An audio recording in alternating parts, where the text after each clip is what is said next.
우리는 지난 3주에 걸쳐서 계속해서 성도의 거룩한 삶, 경건의 훈련에 대해서 함께 말씀을 나누고 있습니다. 이 경건이 무엇인가? 경건은 성도가 일상 속에서 신앙인답게 살아가는 것, 그것이 경건입니다. 그리고 또 이제 경건의 내용은 말씀드린 것처럼 예배와 말씀과 기도입니다. 그래서 우리는 예배를 훈련하고 말씀을 훈련하고 기도를 훈련해야 합니다. 운동선수가 이 훈련을 통해서 실력을 쌓아가듯이 성도들도 하나님께 삶의 초점을 맞추고 살아가는 이 경건 훈련을 게을리해서는 자라지 않습니다. 성숙한 신앙인이 될 수 없다라는 것입니다. 바울은 믿음의 동력자인 디모데에게 편지하면서 말세의 특징에 대해서 이렇게 말하고 있습니다. 말세는 교회를 향한, 성도를 향한 모습입니다. 말세에는 경건의 모양은 있지만 경건의 능력은 없다, 이렇게 말합니다. 여러분, 우리가 마태복음에서도 그렇고 이 말세의 특징에 대해서 이 세상이 보여주는 특징도 있지만 말세에는 교회가 보여주는, 또 성도들이 보여주는 특징이 있는데 그 가운데 이제 좋지 않은 모습이 뭐냐? 경건의 모양은 있는데 능력이 없다라는 것입니다. 경건의 능력은 바로 우리가 성도들이 하루하루 일상을 살아가면서 하나님께 삶의 초점을 맞추고 또 믿음의 사람답게 살아가는 것이 경건의 능력인데 그렇게 살지 못한다는 것이죠. 말로는 경건하다고 하면서 종교 생활은 하지만 참으로 신앙 생활은 하지 않는 것입니다. 하나님 앞에 신앙으로, 믿음으로, 믿음에 근거해서, 신앙에 근거해서 선택하고 결정하고 하는 그러한 삶을 살지 못한다라는 것입니다. 여러분, 분명히 성경은 성도는 구별된 존재다. 세상에서 구별된 삶을 살아야 된다. 세상과 차별화된 삶을 살아야 된다라고 우리에게 말하고 있습니다. 여러분, 우리가 어떻게, 그러면 나의 삶은 과연 세상과 구별되어져 있는가? 나의 삶은 세상과 차별되어진 그런 삶을 살고 있는가? 어떻게 알 수 있습니까? 몇 가지 질문을 여러분 자신에게 여러분의 삶을 들여다보면서 질문을 하게 되면 그것을 우리가 쉽게 알 수 있습니다. 첫 번째는 뭐냐면은 내가 하루 24시간 시간을 어떻게 사용하고 있는가? 무슨 일에 그 시간들을 활용하고 있는가를 보게 되면 세상과 차별화된, 구별된 삶을 살고 있는지 아닌지를 알 수 있습니다. 또한 물질을 어떻게 사용하는가? 하나님께서 내게 주신 물질을 무엇에 사용하고 있는가? 무엇을 위해 그 물질을 사용하고 있는가? 나는 어디에다가 마음을 두고 살고 있는가? 무엇에 소망을 두면서 살고 있는가? 고난의 문제가 우리에게 닥쳐왔을 때에 그것을 어떻게 받아들이고 어떻게 이겨내고 있는가? 이러한 삶의 질문들을 여러분들이 스스로에게 해보게 되면 여러분의 삶이 분석이 되어지고 그리고 또 그것을 통해서 내가 그리스도인으로서, 성도로서 나는 세상과 다른 삶을 살고 있구나, 세상과 차별화된, 구별된 삶을 살고 있구나, 아니면 어쩌면은 나는 세상과 똑같은, 세상을 닮아가고 있구나, 세상과 별 다르지 않은 삶을 살고 있구나, 아마 이렇게 스스로가 자신에 대해서 판단할 수 있을 겁니다. 여러분은 지난 한 주간 동안 어떻게 살아오셨습니까? 여러분의 삶의 시간을 어디에다 많이 사용하셨습니까? 여러분의 주신 물질을 무엇에 사용하셨습니까? 어디에다가 소망을 두고 살고 있었습니까? 여러분 앞에 당한 고난을 어떻게 받아들이고 어떻게 이겨내고 있습니까? 여러분은 경건의 능력을 나타내 보이면서 한 주간을 사셨습니까? 아니면 경건의 모양만 가지고 사셨습니까? 오늘은 경건의 훈련의 마지막, 어쩌면 경건 훈련의 절정이라고 할 수 있는 사랑의 실천에 대해서 함께 말씀을 나누고 우리가 그 말씀을 듣고 함께 그렇게 살아가기를 결단할 수 있기를 바랍니다. 먼저 오늘 본문 말씀을 보게 되면 여러분, 야고보 사도는 우리에게 이렇게 말합니다. 경건 중에도 헛된 경건이 있고 참된 경건이 있다. 여러분, 우리가 경건이라고 하는 그 훈련을 함에 있어서 그 훈련을 하는 것이 참으로 중요한데, 그런데 우리가 하는 그 경건의 훈련이 헛되이 하는 것이 있고 참된 것이 있다, 이렇게 말하고 있습니다. 예수님 당시의 바리새인들은요, 경건, 거룩하면요 빼놓을 수 없는 사람입니다. 바리새인들을 빼놓고 거룩, 경건을 말할 수 없습니다. 그만큼 그들은 그 경건, 거룩을 중요하게 여겼던 사람들입니다. 그런데 누가복음 18장에 보면 예수님께서는 이 바리새인들을 책망하고 있습니다. 여러분들이 성경을 조금만 신약 성경을 읽어보시면 예수님이 바리새인들을 향해서 요즘 말로 하면 욕을 하는 것이죠. 저주를 하고 있는 겁니다. 어떤 욕을 하는지 차마 입에 담을 수 없는 말을 예수님이 친히 그들을 향해서 하시는 모습을 보게 됩니다. 여러분, 유대 사회에서 이 이스라엘에서 바리새인은요, 그 누구보다도 경건한 사람들이었습니다. 그 누구보다도 거룩한 삶을 살기를 원해서 그렇게 살아갔던 사람들입니다. 이들이, 여러분, 바리새인들이 처음에 이 경건 운동, 거룩 운동을 할 때에 그 시작, 그 출발은요, 굉장히 바람직했습니다.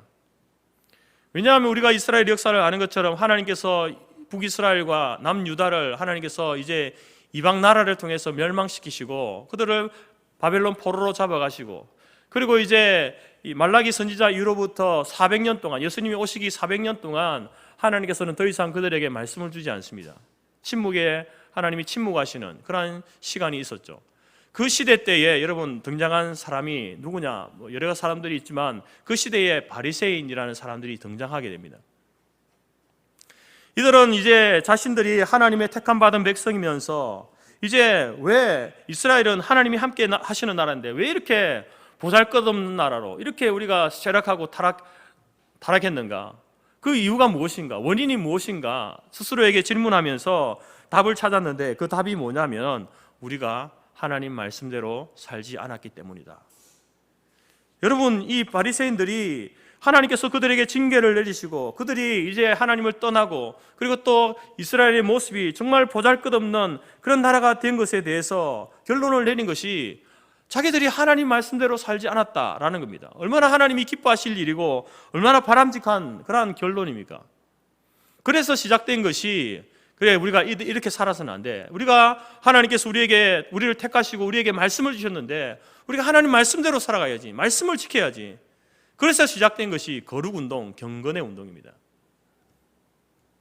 그래서 그들은 철저하게 율법을 실천하겠다라고 결단했습니다. 심지어 그들은 어떤 경우에는 율법의 요구보다 더 심하게 자기들을 쳐서 복종시키면서 경건하게 살고자 했던 사람, 그 사람들이 바리새인들이었고 그들이 벌인 운동이 경건운동, 거룩운동이었습니다.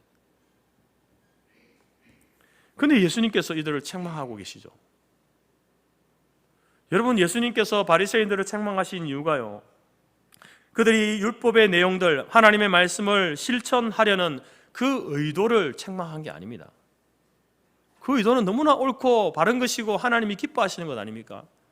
그 의도를 책망한 것이 아니라 예수님께서 책망하신 것은 경건의 운동, 거룩 운동의 그 본질이 변질되었기 때문에 책망하시는 겁니다. 그래서 누가복음 18장에 그 바리새인들의 그 변질된 기도의 모습을 우리에게 보여주고 있습니다. 여러분, 거룩이, 경건이 변질되니까 그들의 입에서 어떤 기도가 터져 나오냐면은 바로 다른 사람과 비교하는 그런 기도가 나오는 겁니다. 나는 다른 사람과 같이 토색하고 불의하고 간음하지 않고 이 세리와 같지 않음을 하나님 감사합니다. 하나님, 나는 일주일에 2번이나 금식하고 11조를 제대로 바칩니다. 저 사람들과 다르게. 여러분, 이 바리새인이 하는 이 기도요, 객관적 사실만 보면요, 얼마나 훌륭한 기도입니까? 얼마나 경건한 삶을 살고 있습니까? 바리새인들은 토색하지 않습니다. 불의하지 않습니다. 간음하지 않습니다. 세리들처럼 백성들의 돈을 떼먹지 않습니다. 도둑질하지 않습니다. 일주일에 2번이나 금식하면서 11조를 제대로 정확하게 정직하게 하나님 앞에 바치는 사람입니다. 얼마나 거룩한 모습입니까? 경건한 모습입니까? 여러분, 이런 바리새인 객관적인 사실로만 볼 때 이런 모습은요, 정말 칭찬할 만한 그러한 모습이다라는 겁니다. 그런데 예수님께서는 그들을 책망하고 있고 야고보 사도는 이런 바리새인의 이러한 경건을 헛된 경건이다 이렇게 말하고 있는 겁니다. 왜 그렇게 책망하시고 왜 그렇게 야고보 사도는 바리새인의 이런 경건을 부정적으로 말할까요? 26절이 그걸 우리에게 이야기합니다. 그들은 스스로 자기 자신이 스스로 경건하다라고 생각하기 때문에 그렇습니다. 자기 혀에 재갈을 물리지 못하기 때문에 그렇습니다. 또한 자기 마음을 속이는 행동이기 때문에 그렇다, 이렇게 말씀하고 있습니다. 여러분, 경건은 사람들 앞에서 하는 게 아닙니다. 경건은 사람들에게 보여주기 위해서 하는 게 아닙니다. 경건은 다른 사람과 비교하면서 내가 저 사람보다 나으니까 나는 거룩해, 나는 경건해, 자기가 정해놓은 어떤 기준에 그게 도달하면 나는 경건한 사람이야, 나는 거룩한 사람이야, 그게 거룩이고 그게 경건이 아니라는 겁니다. 경건은 하나님 앞에서 하는 겁니다. 그래서 여러분 27절 시작하면서 뭐라고 합니까? 하나님 아버지 앞에서 정결하고 더러움이 없는 경건. 경건은 하나님 앞에서 하는 겁니다. 하나님 앞에서 한다는 말은 무슨 말입니까? 그 거룩과 경건의 기준을 자기가 만드는 게 아닙니다. 다른 사람 보고 저 사람보다 조금 나으면 내가 거룩한 거야, 경건한 거야, 그렇게 정하는 게 아니라는 겁니다. 거룩은요, 하나님이 정하신 기준입니다. 경건은 하나님이 정해주시는 거예요. 여러분, 구체적으로 그 거룩과 경건의 표본이 누굽니까? 예수 그리스도시죠. 그래서 우리는 예수 그리스도를 쫓아가는 삶이에요. 예수 그리스도를 닮아가는 거예요.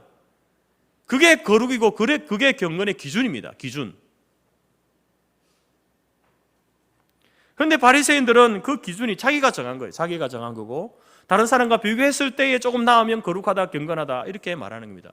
그런 마음을 가지고 있으니까 여러분, 기도할 때에 자기 마음을 숨길 수가 없으니까 툭 터져 나오는 기도가 뭡니까? 하나님, 내가 저 세리와 같지 않음을 감사합니다, 이런 기도로 하고 있는 겁니다. 여러분, 우리가 아는 것처럼 이 당시의 세리들은요, 소위 말해서 도둑놈들입니다. 그렇지 않습니까? 백성들에게 세금을 거두는데 원래 거둬야 되는 것보다 더 많이 거두지 않습니까? 그러니까 이 말만 보면 세리들이 하는 그 행위들은요, 너무 악한 것이죠.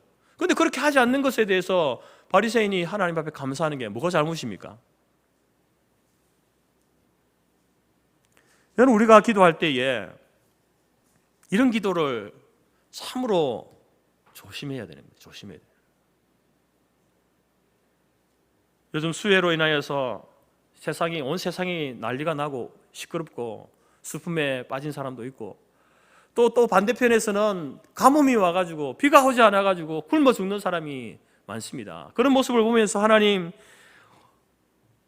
우리 땅에는 이러한 가뭄이 오지 않아서 우리에게 풍족한 먹을 것을 주셔서 너무 감사합니다.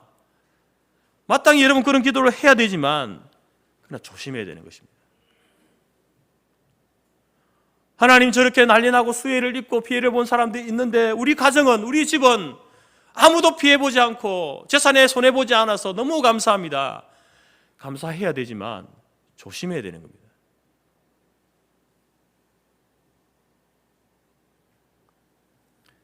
만약에 여러분 그 기도가 거기에서만 멈추면요, 그 싸구려 기도입니다. 싸구려 기도예요. 싸구려 기도. 우리의 기도는 그런 어떤 이 자연의 재앙이나 어떤 어려운 사고를 만나고 그래서 어려움을 당한 사람들을 바라보면서 하나님 앞에 기도할 때에 먼저 여러분 그 어려움 당한 자들을 위해서 먼저 기도해야 되는 겁니다. 그 어려운 가운데에, 슬픔 가운데에, 고통 속에 있는 그 사람, 그 영혼, 그 나라, 그 백성들을 위해서 기도하는 것이 먼저죠. 비록 그들이 우리의 원수일지라도 여러분, 우리가 고소해하면서 기도하는 것이 아니라 정말 가슴 아파하면서 그렇게 기도해야 되는 것이죠. 그러면서 여러분, 우리가 그런 가운데 우리에게는 이런 은혜를 주셔서 감사합니다. 그렇게 감사하고 더 나아가서, 그러면 하나님, 수많은 사람들이 어려운 가운데 있는데 왜 우리의 가정은 이런 어려움을 당하지 않고, 왜 나에게는 여전히 생명을 주시고 우리의 재산에 손해를 보지 않고 하나님 살게 하십니까? 이것 가지고, 이 생명 가지고, 이 물질 가지고 무엇하라고 하나님 나에게 또 한 번의 기회를 주셨습니까? 우리의 기도가 여러분, 먼저 어려움을 당한, 슬픔을 당한 그들을 위해서 기도하고 그리고 하나님 앞에 감사하고 그리고 나아가서 그러면 우리의 사명이 무엇입니까? 내게 주신 이 시간, 생명, 이 물질 하나님 어디에 쓰라고, 어디에 사용하라고 하나님 다시 한번 기회를 주셨습니까? 이렇게 여러분 기도가 나와야 되지. 오늘 바리새인처럼 하나님 내가 저 세리와 같지 않음을 감사합니다, 이 싸구려 기도하면 안 되는 겁니다. 오늘 바리새인은 바로 내가 너보다 낫다는 그 기준을 가지고 기도하니까 그의 경건, 그의 거룩, 그 모든 것들이 자기 의가 되는 거예요. 자기 자랑이 되는 겁니다. 자기 공로가 되는 겁니다. 예수님께서는 이런 어떤 바리새인의 이 기도의 모습, 이 모습을 책망하고 있는 것이죠. 자기 공로가 되어버린 경건, 자기 의가 되어버린 경건. 그러면 오늘 우리는 어떻게 경건을 훈련해야 할까요? 27절 말씀에 보게 되면요, 경건 생활을 연습하고 힘쓰는데 노력해야 될 두 가지를 말씀하고 있습니다. 27절 말씀 같이 한번 한 목소리로 다시 한번 읽겠습니다. 시작. 하나님 아버지 앞에서 정결하고 더러움이 없는 경건은 곧 고아와 과부를 그 환난 중에 돌보고 또 자기를 지켜 새 속에 물들지 아니하는 그것이니라. 하나님 앞에, 하나님 보시기에 거룩하고 정결한 더러움이 없는 경건은 고아와 과부를 환난 중에 돌아보고 자기를 지켜 새 속에 물들지 않게 하는 것이다. 이 두 가지를 우리에게 말하고 있습니다. 그래서 여러분, 첫 번째 우리가 힘써야 될 것은 경건은요, 고아와 과부를 환난 중에서 돌아보는 것입니다. 여러분, 우리가 앞선 3주에 걸쳐서 하나님 앞에 우리가 모여서 매주일 예배 드려야 됩니다. 주일 성수 바르게 해야 되고 예배 바르게 드려야 됩니다. 여러분, 성경을 좀 읽으십시오. 성경을 쓰십시오. 성경을 배우십시오. 공부하십시오. 말씀을 드렸습니다. 기도하십시오. 예수님의 기도를 따라서 여러분, 어려운 일, 힘든 일 만나면, 중요한 일 만나면 바쁠 때에 기도하십시오. 습관을 쫓아 좀 기도하십시오. 경건 훈련 좀 하십시오. 이렇게 말씀드렸습니다. 근데 여러분가 예배 드리고 말씀 공부하고 기도하고 이것만 하면 위험합니다. 왜 여러분 우리가 예배 드려야 됩니까? 왜 예배 드립니까? 왜 말씀을 읽고 쓰고 공부해야 됩니까? 왜 기도합니까? 무엇 때문에 합니까? 여러분, 우리가 예배와 말씀과 기도를 통해서 우리는 하나님의 성품을 배워가고 닮아가기 위해서, 예수님을 닮아가기 위해서 예배드리고 기도하고 말씀을 읽고 공부하는 것 아닙니까? 근데 예배드리고 기도하고 말씀만 읽고 그것이 경건의 훈련으로서 여러분이 끝났다, 다 했다 라고 생각하면 위험하다는 겁니다.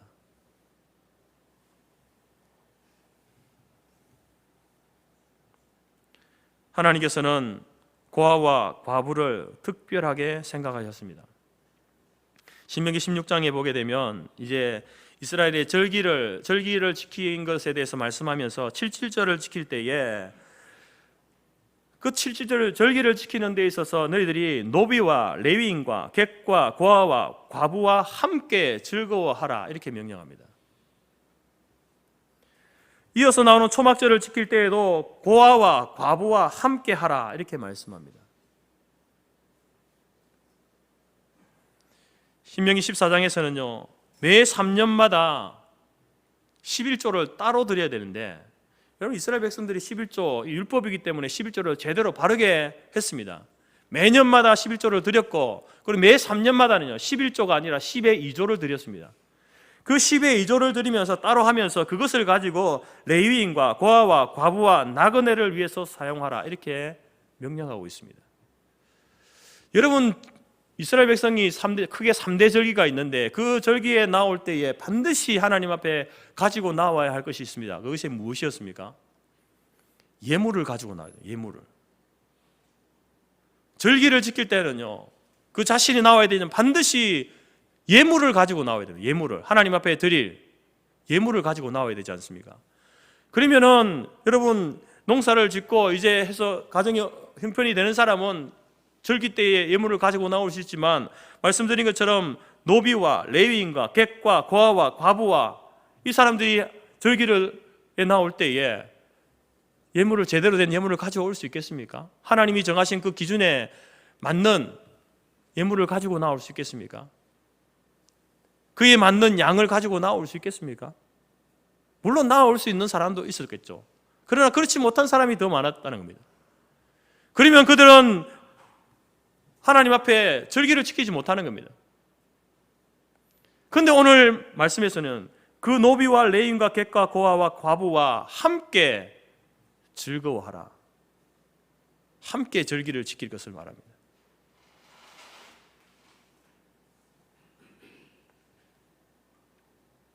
매 3년마다 11조를 따로 들여가지고 레위인과 고아와 과부와 나그네를 위해서 사용하라 말씀합니다. 여러분, 교회는 이 헌금이라고 하는 것을 강조할 수밖에 없잖아요. 성도의 어떤 기본적인 책임 중에 하나가 헌금 생활이거든요. 여러분들이 성터교회에 등록하고 재직이 되고 중직자가 되었으면요, 그 책임 중에 하나가 여러분 헌금 생활입니다. 근데 교회에 보면은 많은 이야기들 하지 않습니까? 헌금에 대해서 많은 이야기들을 합니다. 아니, 목사님, 제가 11조 제대로 하고 있고 헌금 생활 제대로 하는데 왜 자꾸 우리 교회는 뭐 구제 헌금도 하세요, 또 장학 헌금도 하세요, 이런저런 헌금을 자꾸 이렇게 요구합니까? 이렇게 질문하시는 분이 있습니다. 거기에 대해서 마음이 불편하신 분들도 계시겠죠. 근데 여러분, 우리는 이 말씀을 보며 신명기 14장 보면서 하나님께서는 11조를 잘하고 있는 그 사람들에게 따로 또 11조, 10의 2조를 드리면서 레위인과 고아와 과부와 나그네를 위해서 사용하라고 명령하고 있는 겁니다. 여러분들이 드린 11조가 그러한 일들에 사용되지만 그것으로 부족하기 때문에 따로 여러분 선한 목적을 위해서 교회가 여러분들에게 요청을 하는 것입니다. 구약의 백성들이 그렇게 했던 것처럼, 물론 이것은 율법이기 때문에 지켰지만 오늘 우리에게 이것은 율법은 완성되어졌기 때문에 필요 없다가 아니라 그 율법의 정신을 우리가 지켜가는 겁니다. 교회에게 맡긴 사명을 잘 감당하기 위해서 여러분 우리가 헌금 생활을 강조하고 또 그러한 일들의 성도로서의 책임을 감당할 것을 요구하고 있는 것입니다. 왜 하나님께서는 이렇게까지 하라고 하십니까? 왜 이렇게 하라고 하실까요? 왜 절기를 지킬 때에 그 고아와 과부를 함께 하라고, 왜 매 3년마다 11조를 한 번 더 들여가지고 이렇게 그들을 도우라고 말씀하실까요? 그들이 가난하기 때문에, 가진 것이 없어서? 물론 그러한 이유도 있지만 더 중요한 이유가 있습니다. 바로 그것은 하나님께서 이렇게 말씀하시는 거예요. 너희가 애굽에서 종되었던 것을 기억하라. 여러분, 우리가 구제하고 구호 활동을 하고 다른 사람을 돕고 하는 그러한 일들이요, 그들이 우리보다 적게 가졌기 때문에, 형편이 어렵기 때문에 그래서 돕는 그 이유도 있습니다. 세상 사람들은 그렇게 하잖아요. 내가 그래도 남보다 좀 가졌기 때문에 나의 것을 나누는 이러한 일들을 여러분 세상 사람들이 다 하고 있습니다. 그럼 그러한 이유로 성경이 우리에게도 그렇게 하라고 한다면은 굳이 우리가 성경을 읽을 이유가 없잖아요. 성경을 볼 필요가 없는 겁니다. 그냥 세상이 하는 대로 하면 되는 겁니다. 그런데 왜 하나님께서는 우리에게 이러한 일들을 하라고 하십니까? 그것은 바로 우리가 애굽에서 종되었던 것을 잊지 말라는 겁니다. 자신의 신분이 과거에 너희들이 바로 고아와 과부와 나그네와 같았던 존재였다, 그 사실을 잊지 말라는 겁니다. 자신이 뭔가 된 것처럼 자기의 의를 자랑하는 바리새인처럼 그렇게 하지 말라는 겁니다. 하나님, 내가 저 세리와 같지 않음을, 무슨 말입니까? 자기는 세리보다 더 높은 단계에 있다는 거 아닙니까? 그렇게 하지 말라는 겁니다. 고아와 과부를 돌본다는 것은 자신들이 잘나서 불쌍한 사람들을 도와준다라는 차원이 아닙니다. 만약에 여러분들이 개인적으로 어떤 구호단체에 기부를 하거나 개인을 돕는다거나 교회에 구제 헌금을 할 때에 단순히 불쌍한 사람 도와준다는 그 차원에서 하면 그것은 여러분 나중에 자기 의가 될 요인이 다분히 있습니다. 바리새인처럼 그렇게 신앙생활할 모습이 다분히 있는 겁니다. 우리가 예수님을 믿지 않는 사람이라고 한다면, 하나님을 믿지 않는다고 한다면 그렇게 하는 것도 정말 불쌍히 여기는 마음을 가지고 내가 좀 더 잘 사니까, 좀 더 많이 가졌으니까 그것을 나누는 것이 얼마나 좋은 모습입니까? 그러나 믿음의 사람들은 그 수준에만 머물러 있으면 안 된다는 겁니다. 왜? 그것이 자기 의가 되고 공로가 되고 자기 자랑이 될 수밖에 없기 때문에 그렇습니다. 오늘 바리새인들에게서 금식과 구제와 기도는요, 일상이었습니다. 지금 우리들이 하는 것보다 훨씬 더 경건한 사람들입니다. 훨씬 더 많은 금식과 기도와 구제를 했던 사람이 바리새인들이었습니다. 그런데 그것이 자기 공로가 되고 자기 의가 되니까 사람들에게 자랑하고 싶은 겁니다. 드러내고 싶은 겁니다. 그래서 여러분 사거리에 나와서 기도할 때에 사거리에 나가서 사거리에 왜 나갑니까? 사람들 보라고. 그것도 모자라서 어떻게 합니까? 손을 들고 하는, 나 좀 보라고,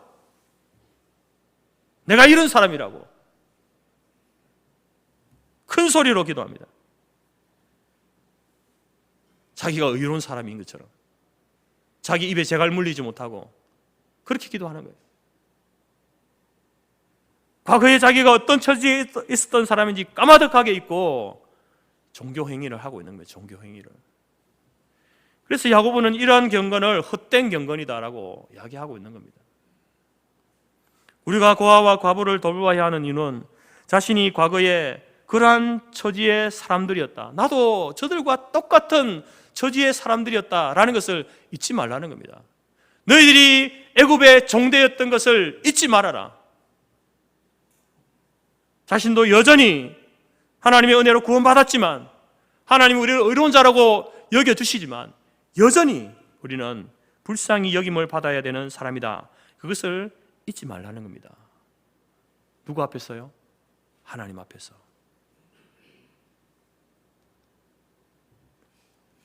마태복음 9장에 보면 예수님께서 세관에 앉아있는 세리 마태를 부르시고 마태의 집에 가서 이제 함께 식사를 하게 되는데, 이 일에 대해서 바리새인들이 예수님을 책망합니다. 어떻게 유대인이 예수님이 저 랍비가 세리와 죄인들과 함께 식사할 수 있는가? 책망을 합니다.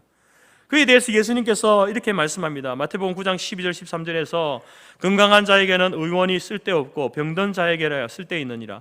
너희는 가서 내가 긍휼을 원하고 제사를 원치 아니하노라 하신 뜻이 무엇인지 배우라. 내가 의인을 부르러 온 것이 아니요 죄인을 부르러 왔노라 하시니라. 예수님께서 여러분 말씀하십니다. 내가 긍휼을 원하고 제사를 원치 아니하노라 하신 그 말의 뜻이 무엇인지를 배우라고 이렇게 말합니다. 무슨 말입니까, 여러분? 예수님께서는 지금 오늘 저와 여러분들에게, 우리들에게, 이 바리새인들에게, 너희들에게도 긍휼이 필요하다라고 말씀하고 있는 겁니다.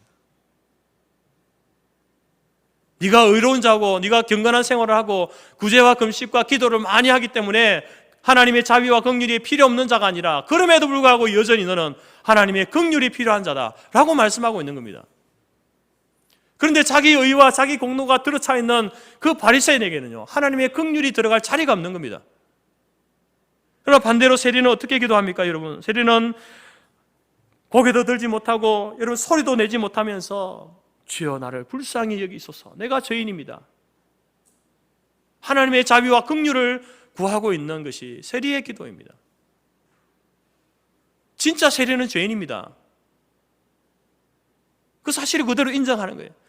그러니까 여러분 그 세리에게, 바리새인에게는 책망이 가지만 그 세리에게는 예수 그리스도의 긍휼하심과 자비가 임하게 되는 겁니다.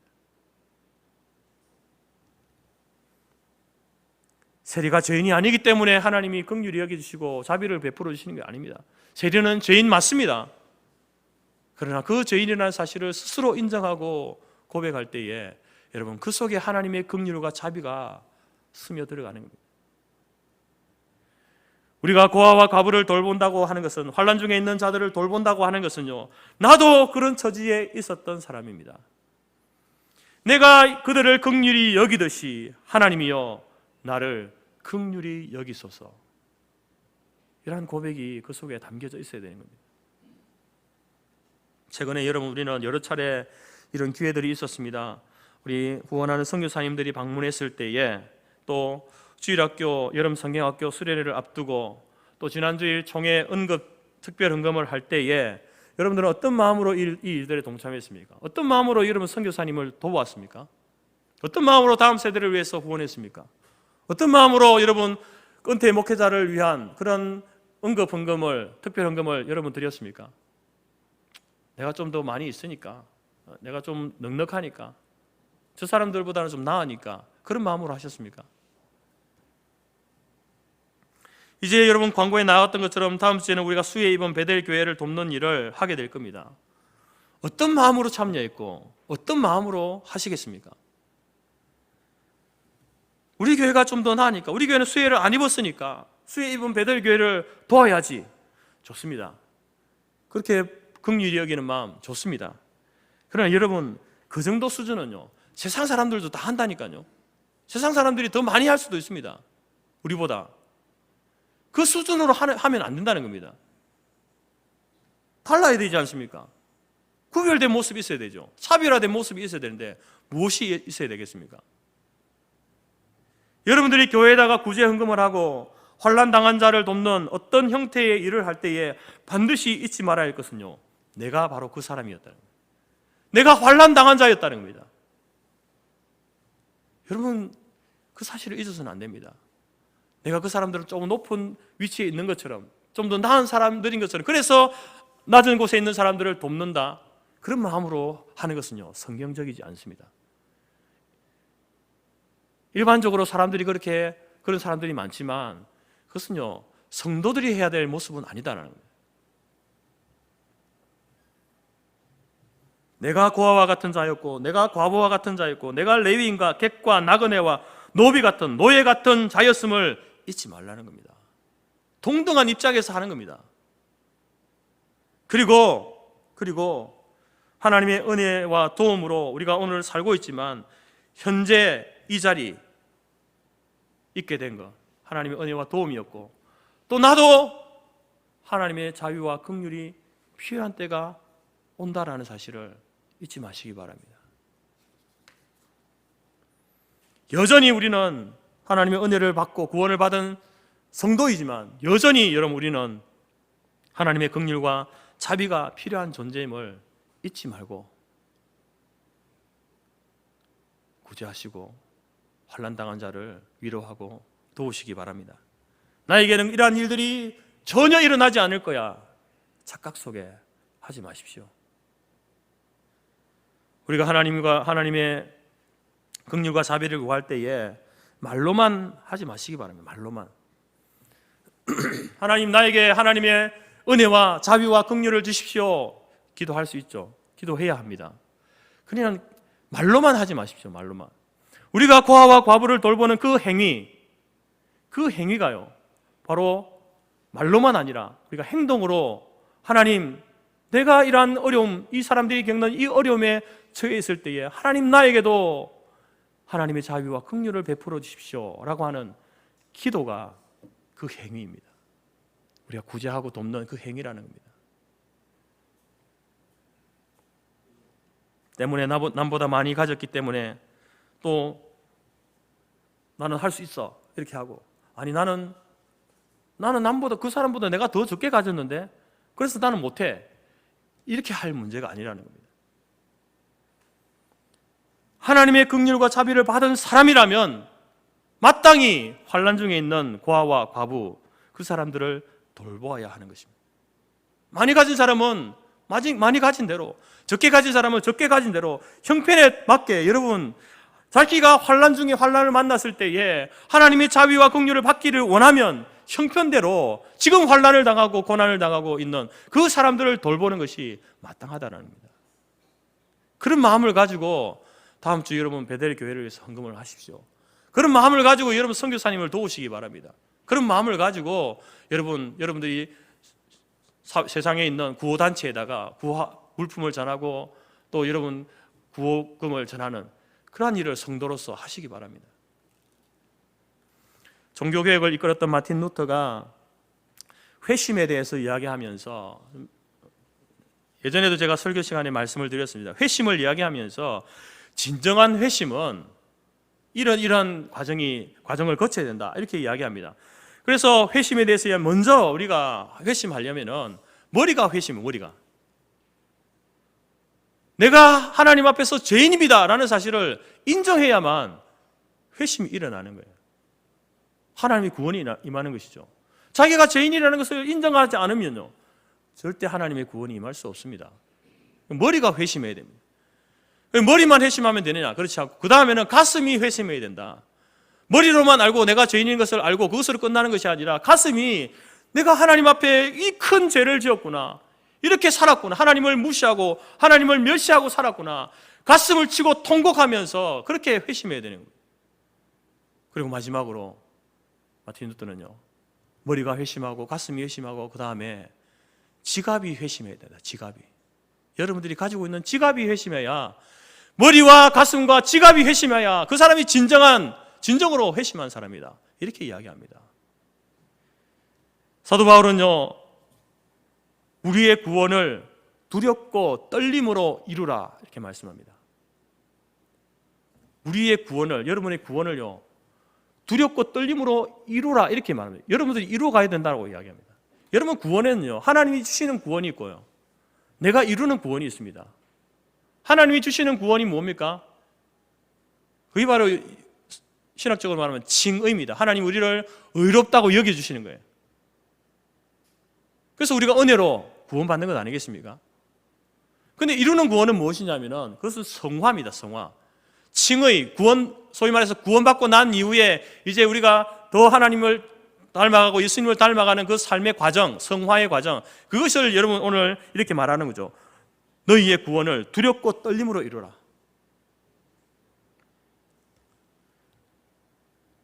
근데 여러분, 하나님께 주시는 구원, 이 칭의는 받았는데 성화를 이루지 못하는 성도들이 많습니다. 사람들이 많습니다.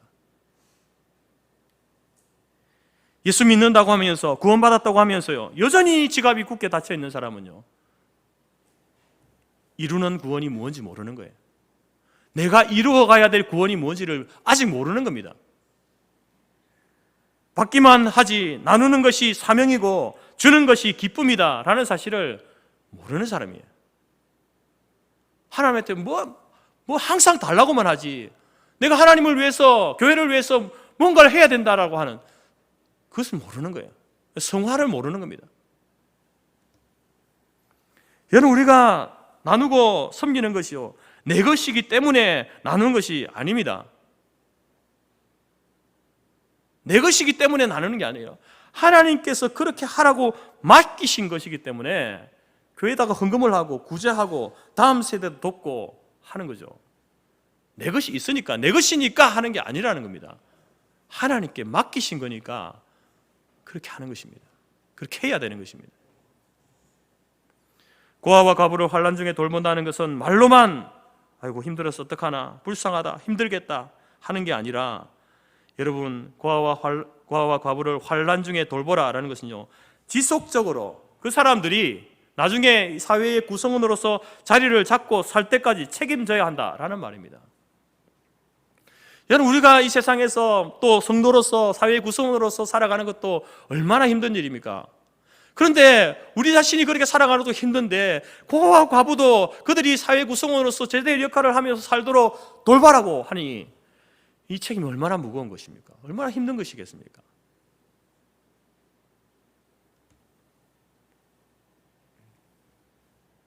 그래서 여러분, 우리가 한 번 돕고 한 번 헌금했다고 내가 해야 될 책임을 다 했다 하는 것이 아니라, 이 일은요, 주님이 우리를 부르실 때까지 지속적으로 계속해서 반복해서 해야 되는 일이다라는 거예요. 그만큼 무거운 책임이 고아와 과부를 환난 중에 돌보는 것입니다.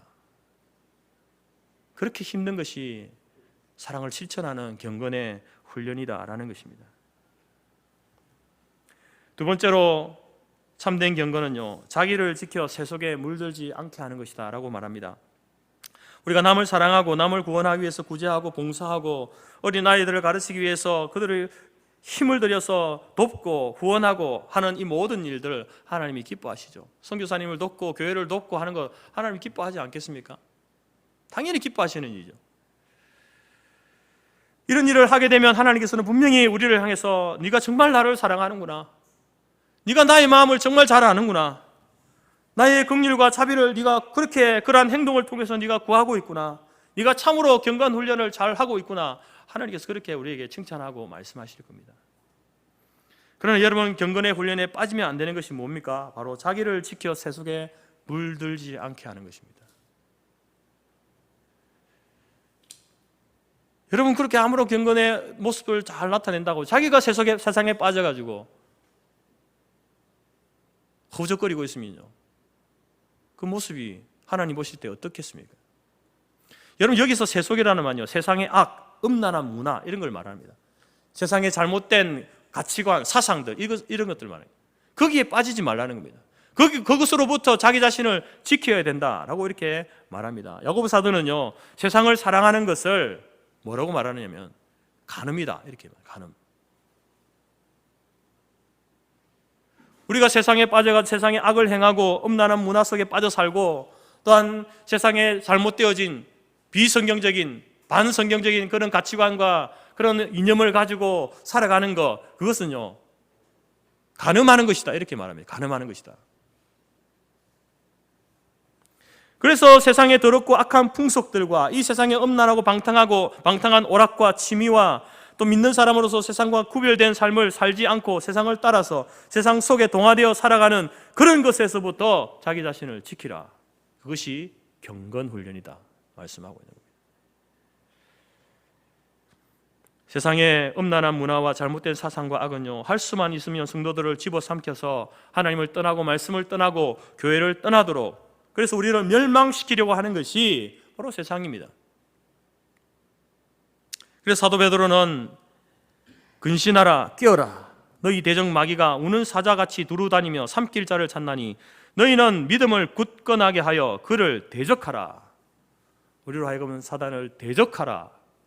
피하고 도망 다니지만 말고 대적하라 이렇게 말씀합니다. 여러분, 우리가 악한 세상과 마귀로부터 우리 자신을 지키는 소극적인 방법은 음란한 문화와 잘못된 사상과 악을 멀리하는 겁니다. 그걸 피하는 겁니다.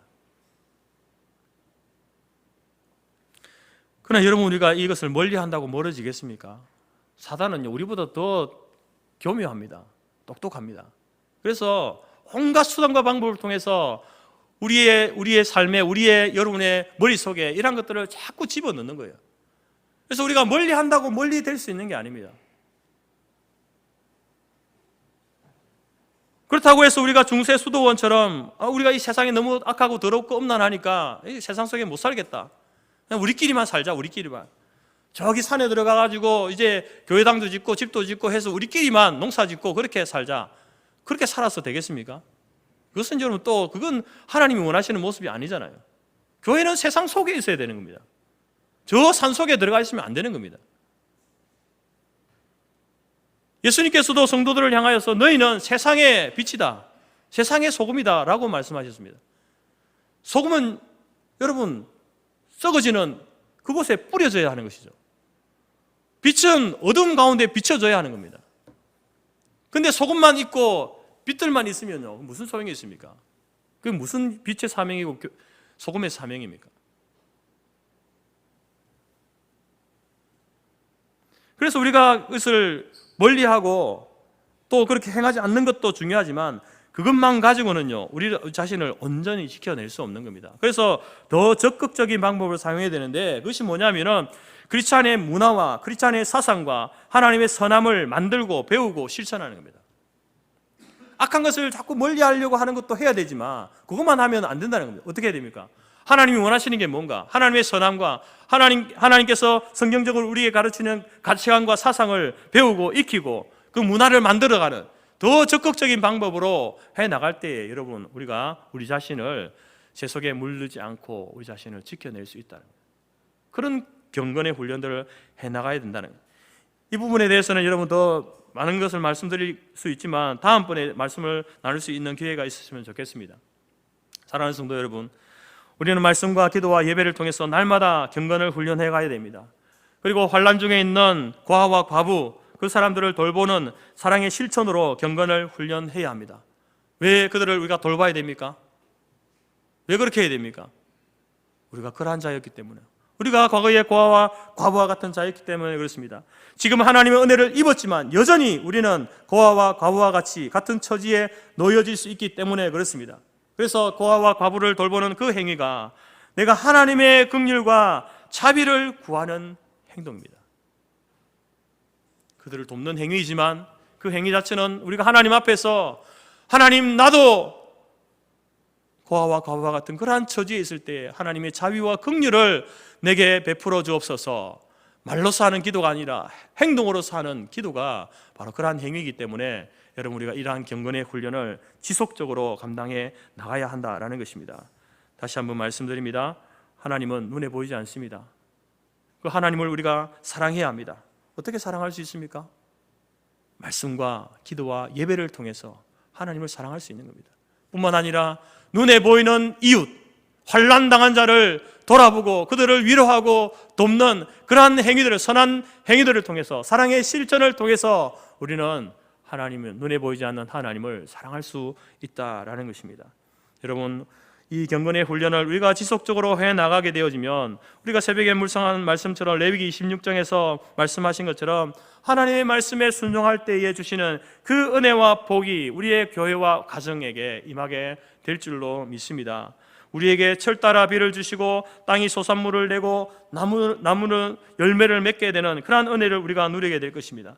땅에 평화를 주시고 사나운 짐승이나 칼, 원수도 우리를 두렵게 하지 못하는 그러한 은혜를 주실 것입니다. 또한 여호와 하나님이 나의 하나님이 되고 나는 하나님의 백성이 되어서 우리가 죄의 멍에의 빗장을 부수고 바로 서서 하나님과 함께 인생을 살아가게 되는 그러한 복된 삶을 우리로 하여금 살게 하실 줄 믿습니다.